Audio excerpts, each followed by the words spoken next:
Ashama harka fuuni kabajamtoota fi jaalatamtoota hordoftoota YouTube Ilaal TV akkam jirtan iddoo jirtanitti nageenya koo kan nurraa madde isin akka qabasiin jecha egaa yeroo muraasaaf isin jala banne turre haala yeroo tunuuf mijaayinii dhiifama nuuf olchaa isin jecha har'a qophii gabaabaa tokkoon qabadde gama keessan dhufeen jira qophiin kiyyas gaaddisaa artist gaaddisaa Baqqalaa dhiheenya kana sirba haarawaa qabatee dhufaa jira jechuudha sirba isaa beeksisuudhaa fi isa wajjin as studium Ilaal TV seenetin as isa wajjin innis artist gaaddisaanis na biratti argama egaa mee dursa gara artist gaaddisaatti isin dabarsa artist gaaddisaa mee daawwattoota keenyaan nagaa jedhanii gara qophii keenya dabarra duraan dursee atillee baganagaan eegde galatoomi taansee ummanni keenya kan biyya keessa jirtan tan biyya alaa jirtan martinuu hanqabsuu irra jirtanii sana haala adda addaa haala gammachuuf rakkina guddaa keessa jirtan akkam jirtanii nagaa jirtaa fayyaa ta'aa isin jedha. Tole egaa daawwattoota keenya artist Gaaddisaa Baqqalaa miseensa bandii Gadaa duraanii egaa sirba irraa of qusatee yeroo dheeraadhaaf diqqoo erga turee booda dhiheenya kana artistoota keenya qaqqaalii artist Asha Birree fi artist Faaxiyaaniyyaa waliin gaafiif deebii goonee fi turre achi as immoo sirba haarawaa dalagee dhufaa akka jiru poostara garaagaraa iddoo adda addaatti miidiyaa irraa argeetiin jechuudha kan artist keenya asitti affeere artist keenya kan jiru biyya namaati tarii chaayinaalliin irratti sirba isaa san gadhiisaa jiru kam akka ta'e sirbinni gadhiisaa jiru kam akka ta'e hundaayyuu isarraa dhageenya jechuudha artist Gaaddisaa Baqqalaa mee sirbii ati haarawaa kana yeroo gabaabaatti dalagdee yeroo muraasa keessatti daddafaan dalagdee nu biraan gaa jirtu sirba kan sirban kanaan dura waggoota 25 dura waltajjii baandii Gadaa waldaa Macaatu Lamaa irratti hojjechaa turedha. Sirba san kilipiin hin jiru viidiyoo tokkoon deddeemaa jira. Isa san akka haaratti uummata koo wajjin wal quunnamu wajjin koo sun ammas wajjin koo yeroo sanii sunii fi waan amma itti jiru waan wal fakkaataa ta'eef yeroo ammaa murteessituu tana yeroo namni waan harkaa qabu darbatu kanarratti dirqama narraa eegamu dirqama Oromummaa kun dhiigaaf lafeesaa lubbuusaa kennaa yeroo waan ta'eef anillee karaa na danda'ameen gumaacha narraa eegamu darbachuu barbaadeetini egaa kan waan harkaa qabu darbate sodaattuun jedhamudha Oromooni akka saniifanii hirmaannaan amma yeroo diinan kokkee wal qabnu kun dirqama waan ta'eef kana jedheetanii ga'een kiyya kana jedheetoo ogummaa kiyyaan dhiyaadhe jechuudha. Tole galatoomi egaa artist keenya jaalatamaaf kabajama sirbi ati amma hawaasaaf dhiheessite kuni mee sirba maal irratti kan inni xiyyeeffatu? Sirbi kuni ani tariiti hundumtuu yaada adda addaa qabaachuu danda'a dhaabbilee adda addaa deeggaruu danda'a karas bitaanis kortee mirgaanis walga'iin koora akka jedhasanii bilisummaadhuma barbaadeen namni hunduuyi ani mooyyuu akka natti mul'attetti akka karaan sirriidha ta'ee jedhee yaadetti waggoota dheeraan dura karaa abaa'oo filannoo koo waan ta'eefin karaa abaa'oo tirraan ka'e woboo koo malee abaa'oo malee hangammachuun koo abuun qabu kophaa koo galee kan jedhu sirbaa ture. Ammallee kaleellee yaanni kiyya isuma sanii kanaaf isuma san ammallee mirkanaan isaanillee woboon keenyallee mirkanaan agarsiisaa waan jiraniif mirkaneessaa saniif ragaa ba'uu barbaadetanii kanaafan dhiyeesse jechuudha. Tole Gaaddisaa keenya mee galatoomigaa lammii fi yaadattee yeroo gabaabaa kana keessatti jireenya baqaa kana gaddaaf gaddadoo keessummeessaa jireenya kee keessatti gartee sila kanatu gargaarsa feetu nama biraatiif gargaarsa saba keetiif akkasuma immoo jaarma keetiif yaaddee waan kana godhuun waan guddaadha. Haa ta'uuti mee hawaasni keenya akkasii hordofuu fi subscriberrii akkasii godhanii YouTube kee maqaan isaa maal jedhama kan irratti ati si hordofuudhaan malan yookaan immoo irratti sirba san gadhiifachuudhaaf ati yaadaa jirtu mee hawaasa keenyaan akkasii quba qabaatanii YouTube kiyya kanarratti sirba kana gadhiisaa jira subscriber naa godhaa kan jedhuuf agartee akkasii quba qabaataniif mee YouTube kee maqaan isaa maal jedhama? YouTube kiyya artist Gaaddisaa Baqqalaa jedha. Egaa ummanni koo egaa baay'ee itti mubaadhu siin beeku jedhee yaada. Subscribe like share kana godhan abdii guddaan irraa qaba. Nutu waliif oole malee ormi nuuf ta'u tokko iyyuu hin jiru. Kana waan ta'eef gumaacha jiru wal bira dhaabbannaa kanaaf isinillee nafaana dhaabbadhaan jedha. Tole galatoomi egaa daawwattootaa fi kabajamtoota hordoftoota YouTube Ilaal TV akkuma beektan jechuudha. Artistiin kun artistii akka malee guddaa jaalatamaa fi kabajamaadha. Roorroo diddaa gabrummaatiif biyya abbaa isaa gadhiisee biyya namaatti jireenya hadhaa keessummeessaa akkasuma immoo saba isaa kan ganin jireenya isaa keessatti waan hamaa yookaan immoo jireenya biyya namaa hundi keessanuu ni beektan jechuudha. Jireenya hamaadha jechuudha kan jiraannu. So jireenya san keessatti iyyuu inni kan ofin qusatiin jechuudha saba isaa irraa haalli yeroo fageessusi osoo fagaatiin har'a hin jira jedhee as bahee sirba tokko saba isaatiif dhiyeessee jira jechuudha. So subscriber godhaa fi YouTube Art Gaaddisaa Baqqalaa kan jedhu jechuudha.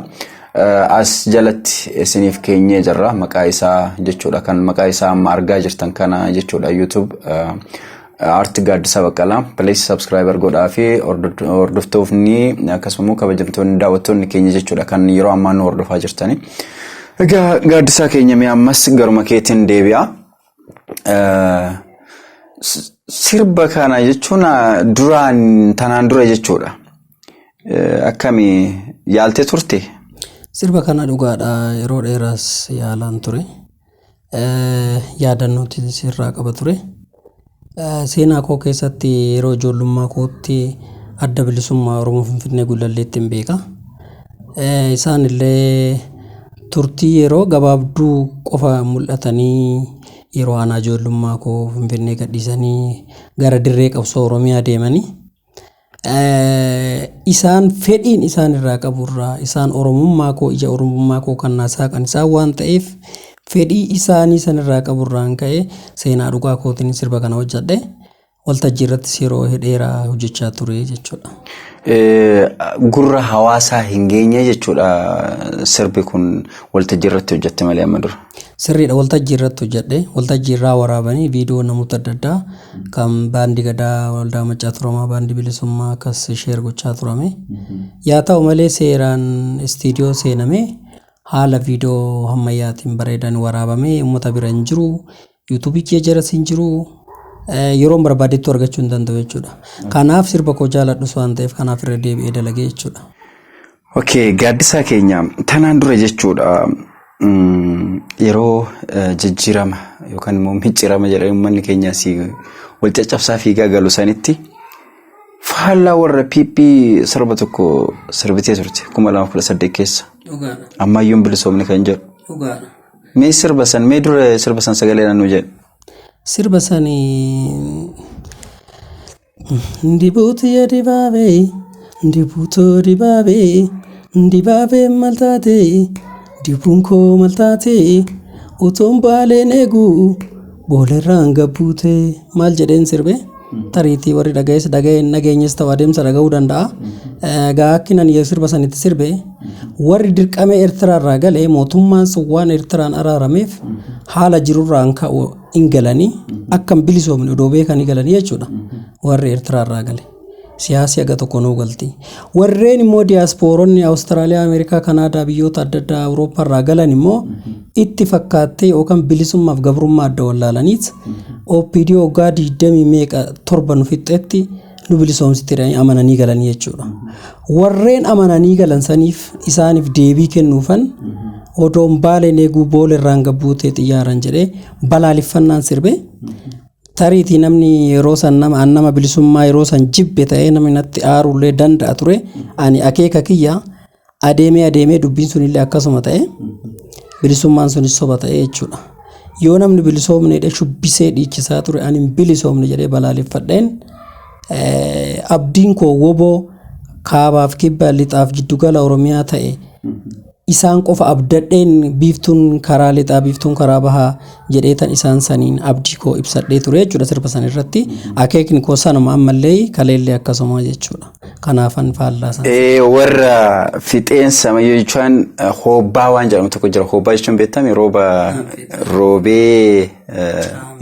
roobee jechuun gadillee sirriitti roobin hobbaa yookaan immoo rooba maal jedhani kirfaffuu.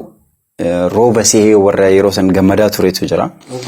asitti warra wal caccabsaa galee tokko jira jechuudha. Ilmaan fa'aa gatanii warra galee tokkotu jira jechuudha. Yeroo ammaatitti jechuudha jiru nutti hadhooftee ilmaan keenyaan akkas ta'anii warra jedhutu jira jechuudha. Namni biyya ofii jibbu hin jiru. San namiyyuu ni beeka. Namni saba ofii jibbu hin jiru. Namni haadhaaf abbaa yookaan immoo maatii isarraa gargar bahee waggaa hagas lakkaa'achuu miti guyyoota lakkaa'achuun iyyuu nama dhiba. Kan immoo maatii isaa biyya ofii irraa nama fageessu rakkinna. Namoonni kunniin durallee namoota rakkinnaaf hin bahin fa'aatu jira. Kana jechuun Oromoon hin rakkanne jechuudha miti. Oromoon rakkinna guddaa keessa jirti. Warroota Baaraan Baraas jedhan tokkiintu jira. Baaraan Baraas jechuun warroota faamilii warra Hayila Sillaasee warra Atsee kanneen jala fiffiigaa maatii isaanii achi jalatti kabajaa of kabachiisanii warroota biraa gabroomsaa turantu jira jechuudha.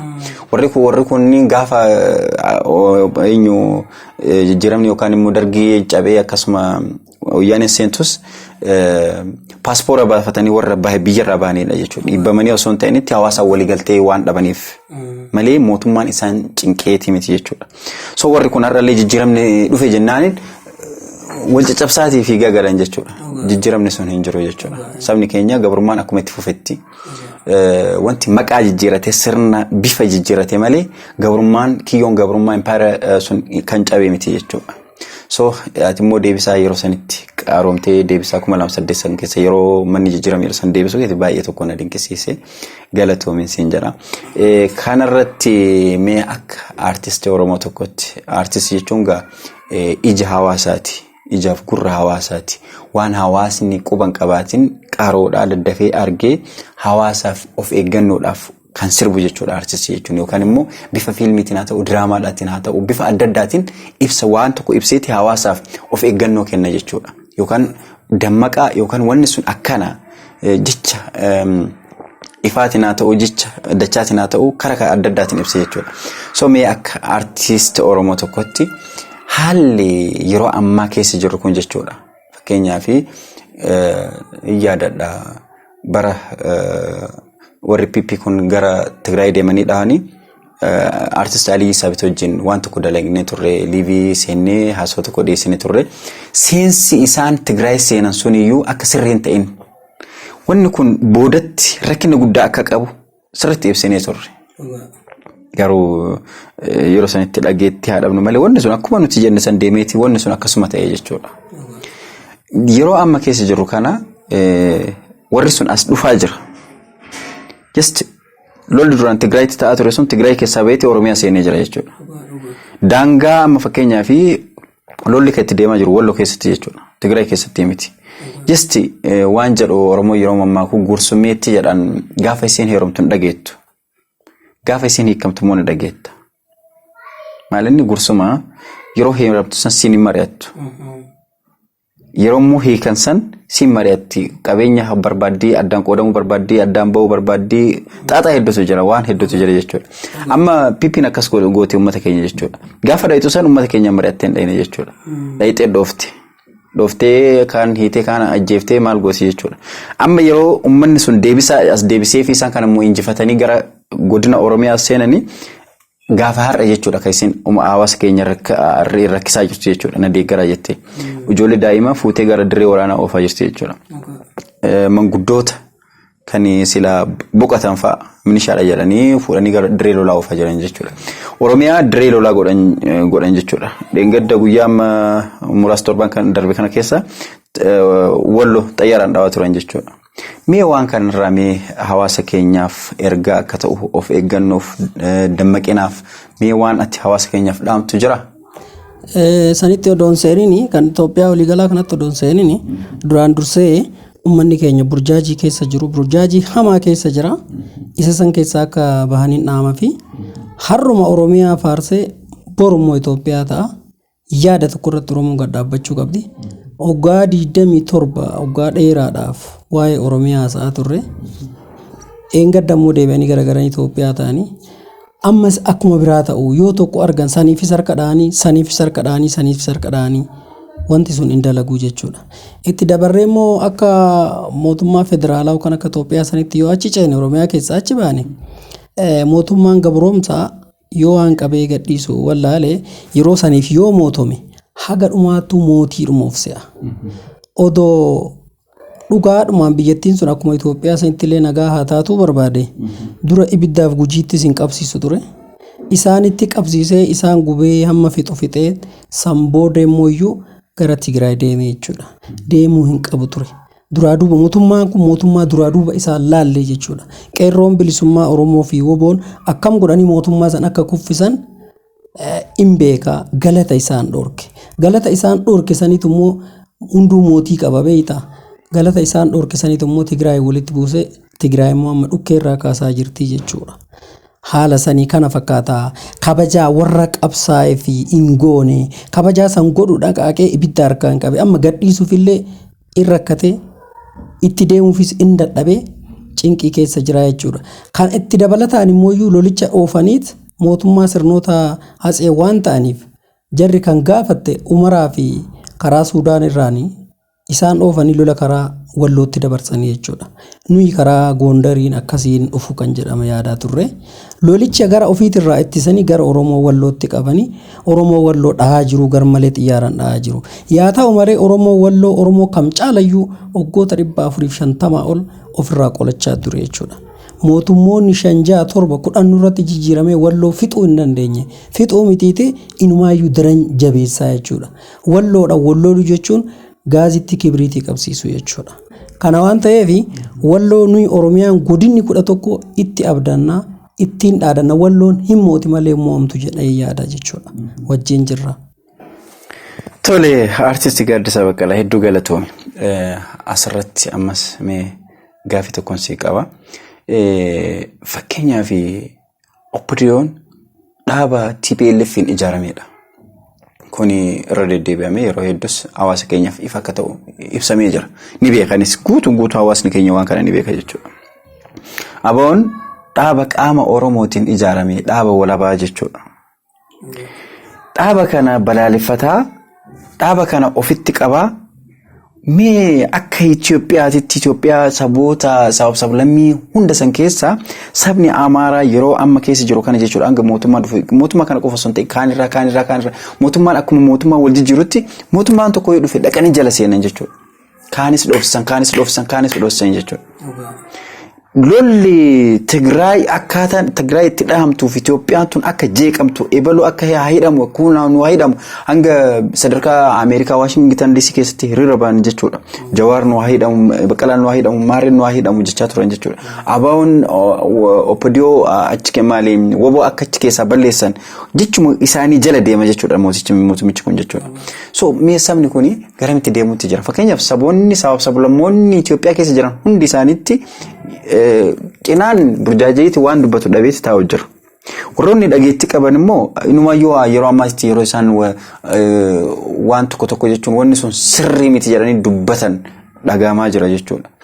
Mee saba Amaaraa kana amma waan jettu qabdaati. Fakkeenyaaf mee yooma dhagaaniituma ergaa ta'aniif mee afaan Amaaraatiin dubbadhuuti mee fakkeenyaaf dhagaaniituma just namni kun walirra waa hubatanii jiraami. Walirra waa hubatan just dhagaaniituma yoo ergaa isaaniif ta'e mee mootummaan ni kufa. Biyyi sun hin kuftu. Just ABO'n dhuftee biyya san kan bulchitu taate kaayyoon ABO Itoophiyaa jechuun miti. Mirga abbaa biyyummaa isii mirkaneessuudha. Tigraay achi deemee Amaaraa achi deemee Maara achi deemee kan jedhu miti. Kaayyoo isaaniitii miti. Isaan immoo warra OPDO immoo akkaataan isaan itti uumanii warra kana dura ABO dhaabutti jirani ABO yoo dhuftee biyya sana qabatte isin nyaatti isin fixxii gocha duraanii isin irraa kafalatti isin qaltii waan kanneen jechuudha kan uummata kana dammaifatan. Wanni kun immoo akka sirrii hin ta'in.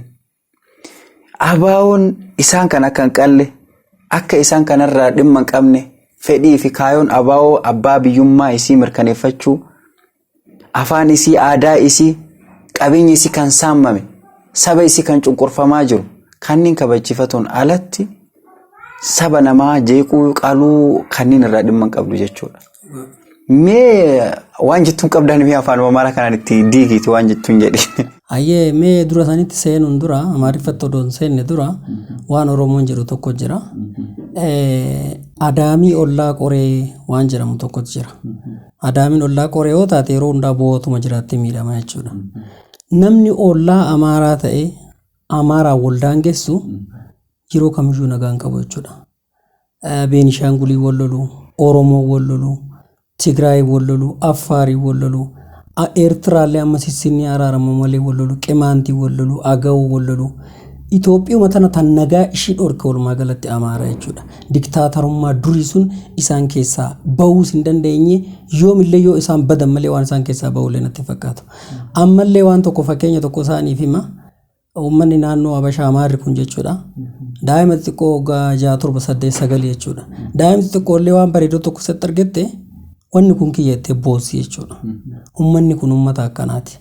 እና በአማርኛ ምላቸው ነገር ቢኖር ያው አማርኛ ብዙም ባልችል ለምሳሌ ማለት የሆነ ትምርት የሚሆንላቸው ለወደፊት ለምሳሌ ኢትዮጵያ አትገለበጥም አትለወጥም መሬቱ ያው ናት የምለወጥም ብኖር ሰነ ስርዓቱ ነው የምገለበጥም ብኖር የምጠፋም ብኖር መንግስቱ ነው ህዝብ ግን እዛው ነው ያለው በተለይ የአማራ ህዝብ ኦሮሚያ ክፍለ ሀገር ውስጥ በብዛት ነው የሚኖሩት ኦሮሚያ ክፍለ ሀገር ውስጥ የሚኖሩት በሰላም ነው የሚኖሩት ማንንም እዚህ ገባችሁ እዛ ወጣችሁ የምላቸው ሰው የለም ግን አማራ በብዛን ብዙ ጊዜ ማለት ነው የሆነ መንግስት ስማጣ ቶሎ ብሎ ነው ያዛ መንግስት ስር የሚገቡት ማለት ነው የሆነ በቃ ማለት ሁሉ የበላይነት ኢትዮጵያ ውስጥ የሚኖረው ወደ 76 ምናምን ብሔረሰብ ነው እነዚህ ሁሉ ብሔረሰብ በሰላም ነው የሚኖሩት ሁሉም በሰላም ነው የሚኖሩት ግን አማራ በብዛት እዚህ ጋም ይገባናል እዚህ ጋም እኛ ብቻ ነን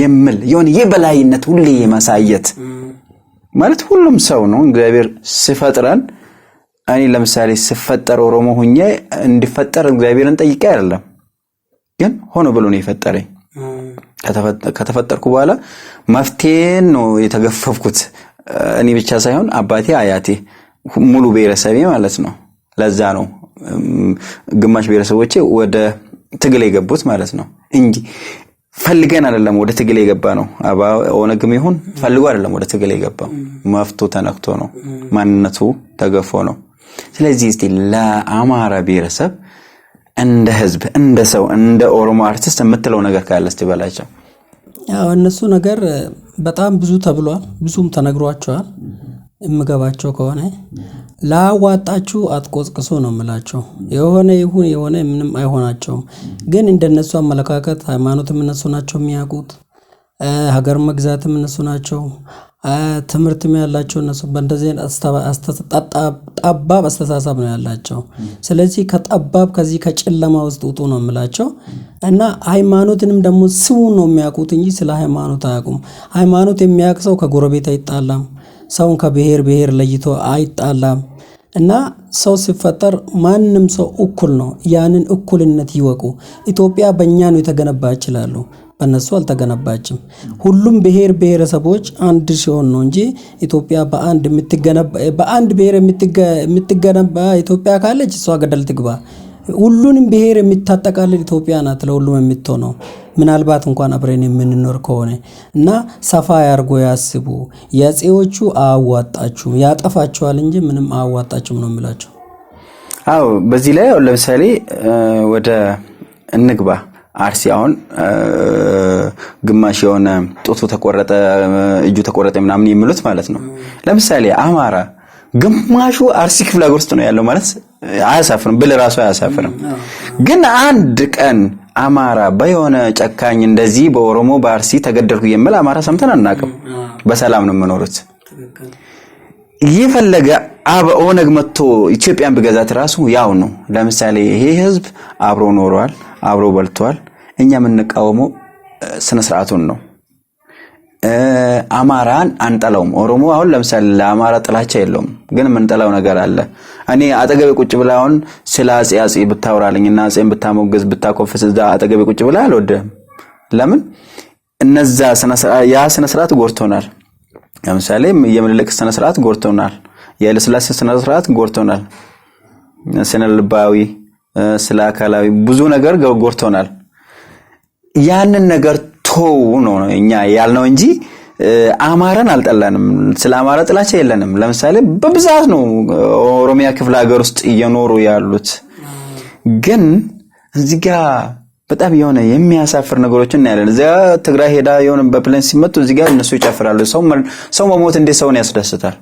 ለዚህ ነው እነዚህ ሰው ለምሳሌ ህፃን ልጆች በፕሌን ሲደበደቡ እንዴት ትደሰታለህ አንተ? ሰው አይደለም እንዴ? አንተ ስጋ ለባሽ አይደለም እንዴ? ደም አይደለም እንዴ በውስጥ ያለው? ትክክል።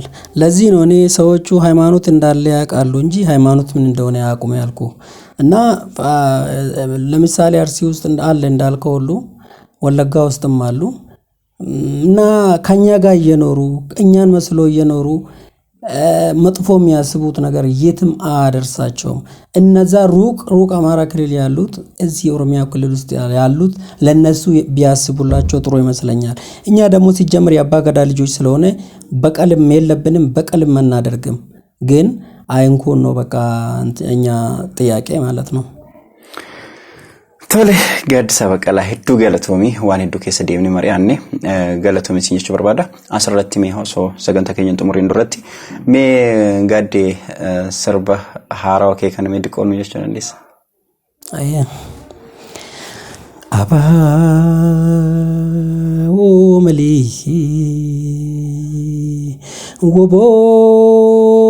woboo koo